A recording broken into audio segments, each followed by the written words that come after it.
Over the last 10.5 weeks of the coronavirus lockdown, I've recorded a piece of music every day to put up on my Facebook and YouTube channels. Click like and subscribe and the alarm bell for future videos from my YouTube channel. You can also see all of those tunes if you look on the playlist A Song a Day during self-isolation.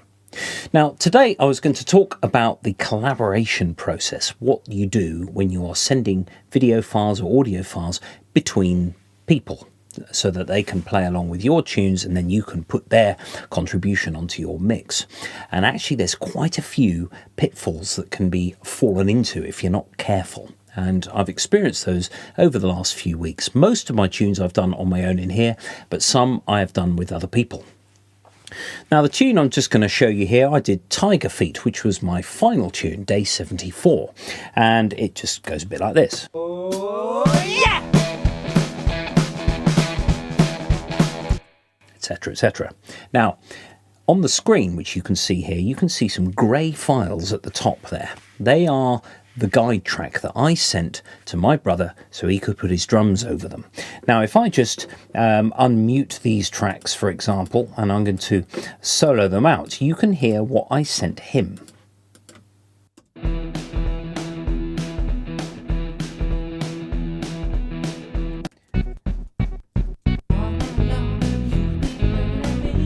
Together with a rough vocal so that he knows where he is in the song.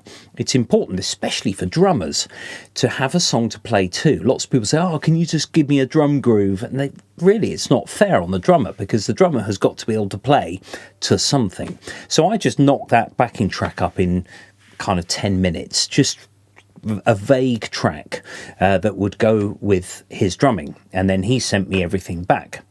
Now, it's important also to give a count in. As you can see, there were 2 bars count in there, but frankly for the tempo it wasn't quite enough. But luckily, because he has recording equipment of his own, I was able to give him a tempo and then he could put it on his workstation and shift it so that he could press record, run into his drum booth and do the drum part. So giving a tempo to your collaborator, 196 beats per minute, and you could say the first 2 bars of the fill, just give as much information as you possibly can.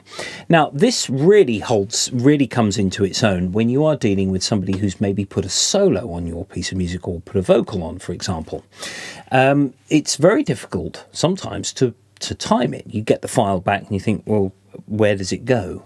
Now, this is especially true if the collaborator that you're working with has a mobile phone only. Now, let's not discount mobile phone audio. In fact, every time I record a set of drums, I put a mobile phone up as well and set it going in voice memos or whatever you've got on your phone, because it adds a certain level of crunch and it can sound really good.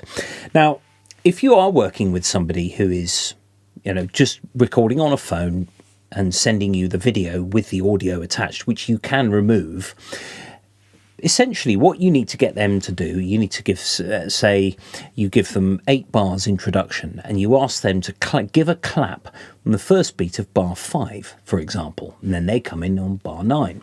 So, and to quite a deliberate clap, like a clapperboard really. And that just means that you've got half a chance of lining up their audio onto your machine.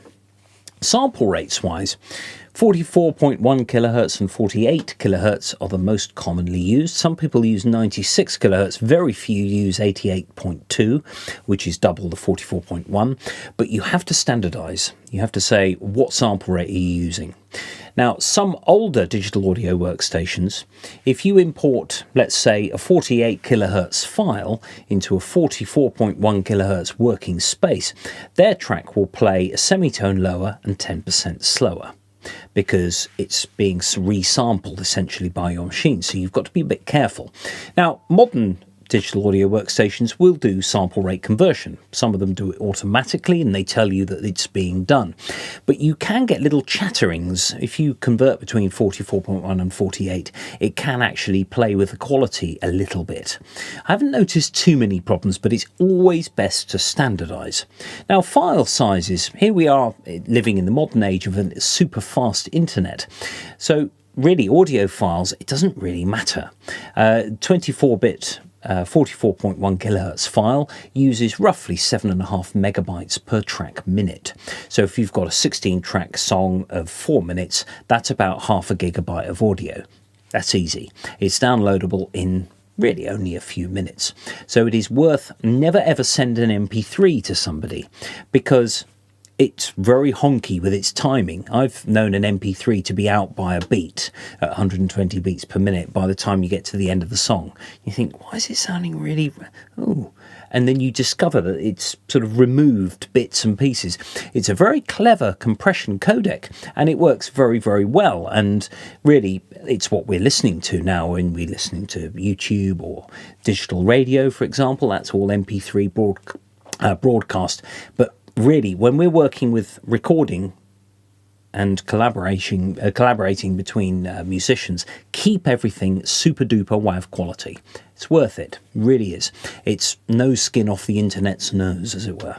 Now, video recording wise, and this is important for sending audio and video, don't use any social media platforms to send stuff, because it's highly compressed. It just gets completely flattened by the transmission. So always use a proprietary third-party file sending program like Dropbox or WeTransfer is very good, and I tend to use the WeTransfer one. It's always keeps stuff at full quality. And even if a video file from a mobile phone that's at 1080p should be working at roughly 100 megabytes of the order of per minute. So if you get a 4-minute tune, you should expect something in the region of 400 megabytes. Sounds quite big to send it as a single video file, but it's worth it. It really is worth it. If you get something that's a tenth of that, the chances are it's been squashed. And when you try and open it up on a bigger screen, it's just a pixelated mess. And it's worth just keeping those figures in your mind. So it's roughly, video should be kind of about 10 times larger than the audio that accompanies it. Now, of course, we have problems with the producer essentially not being in the studio, because we're all working remotely. Now that brings forth its own set of problems. Do I use distortion or clean sound on my guitar? Do I use a Strat or Telecaster? Do I put the violin mute on? Do I put the mute off? There are 1,001 combinations of things.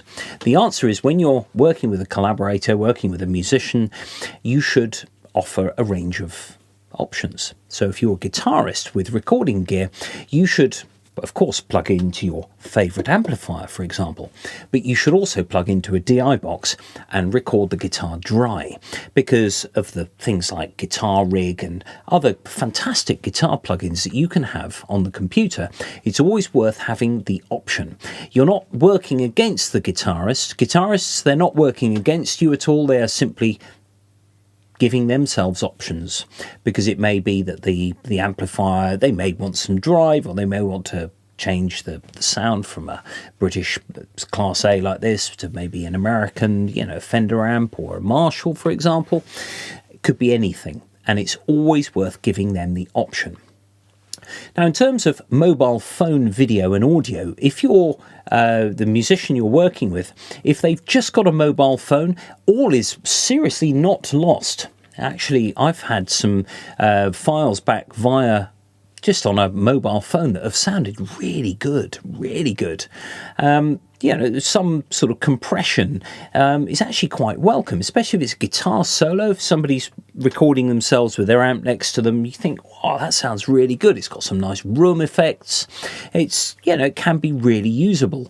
And that's the exciting bit. You never know what you're going to get back, and what you get back may surprise you. So when you get your video back, open it up. If you're on a Mac, if you open it up in QuickTime, you can elect to remove the video or remove the audio and save it as something else, and then it can be imported into Logic or Cubase or whatever digital audio workstation you've got. Now, looking on this, my brother sent me back all of his drum files. So there's a kick drum, for example, and then the snare.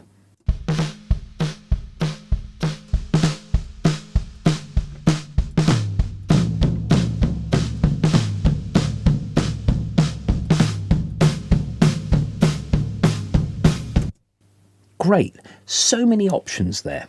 If I just alt-click to unsolo, he even sent me a room mic. Great. It's a good idea to, so if you've got access to more mics, is to set up a room mic, because when you bring it up, you get the dimension of that instrument. Now, just going into plugins and effects, I've received a few things which have been, compressed, or they've got chorus or reverb on them. Ideally, you should send stuff with no effects at all. If you do have a particular effect that you really want to use, by all means send that and say, I really like this effect. It might be a classic Boss chorus pedal from the 70s, for example. But you should always send a dry version as well. It's really important because you can't re-record very easily. Somebody might give you a call and say, could I have, and it's kind of a waste of everybody's time. If there's something which has got a lot of compression, for example, ideally you should receive files with no compression at all, no EQing, no nothing, and then you can work with it when you get that. Now, videoing depends on the instrument. If it's a singer, for example, get them to record in portrait mode on the phone. If you use something like LumaFusion for iPad, it's really powerful, and you can use landscape and portrait videos within it. And it's actually really important on the instrument.